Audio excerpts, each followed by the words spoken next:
ಎಲ್ರಿಗೂ ನಮಸ್ಕಾರ.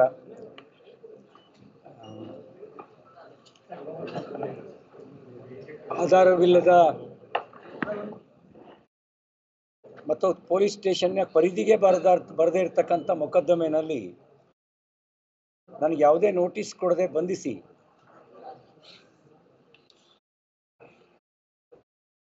ನಾಲ್ಕು ಜಿಲ್ಲೆ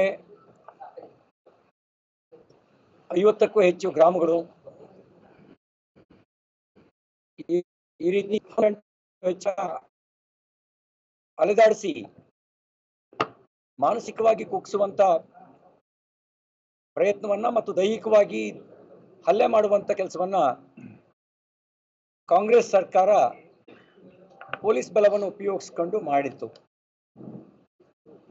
ನಮ್ಮ ಪಾರ್ಟಿ, ನಮ್ಮ ರಾಜ್ಯಾಧ್ಯಕ್ಷರು, ನಮ್ಮ ವಿಪಕ್ಷದ ನಾಯಕರಾದಂಥ ಅಶೋಕ್ ಅವರು, ಚಲವಾದಿ ನಾರಾಯಣಸ್ವಾಮಿ ಅವರು, ಪಕ್ಷದ ಎಲ್ಲ ಮುಖಂಡರು, ಶಾಸಕರು, ಸಂಸತ್ ಸದಸ್ಯರು, ಸಾಮಾನ್ಯ ಕಾರ್ಯಕರ್ತರು ಈ ಸಂಕಷ್ಟ ಸಮಯದಲ್ಲಿ ಜೊತೆಗೆ ನಿಂತು ಆತ್ಮಸ್ಥೈರ್ಯವನ್ನು ತುಂಬೋದ್ರ ಜೊತೆಗೆ ನಿಮ್ಮ ಜೊತೆಗೆ ನಾವಿದ್ದೀವಿ ಎನ್ನುವಂಥ ಒಂದು ಸಂದೇಶವನ್ನು ಕೊಟ್ಟಿದ್ದಾರೆ.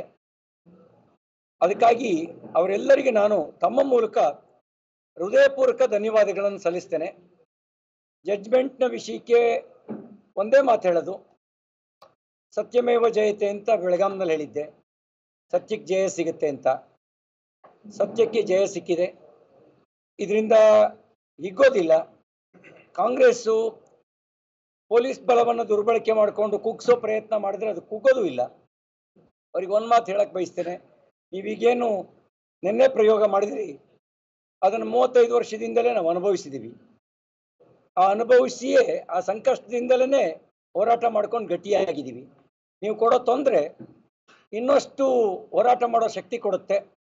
ನಮ್ಮ ಕಾರ್ಯಕರ್ತರು ಸಂಕಷ್ಟದಲ್ಲಿ ಇದ್ದಾಗ ಅವ್ರ ನೆರವಿಗೆ ಬಂದು ಅವ್ರ ಋಣ ತೀರ್ಸೋ ಕೆಲಸ ಮಾಡ್ತೀವಿ ಅಂತ ಅಷ್ಟೇ ಮಾತನ್ನು ಹೇಳಿ ಇನ್ನು ಉಳಿದ ವಿಷಯವನ್ನ ನಿಧಾನಕ್ಕೆ ಮಾತಾಡ್ತೀನಿ. ಎಲ್ರಿಗೂ ಧನ್ಯವಾದ.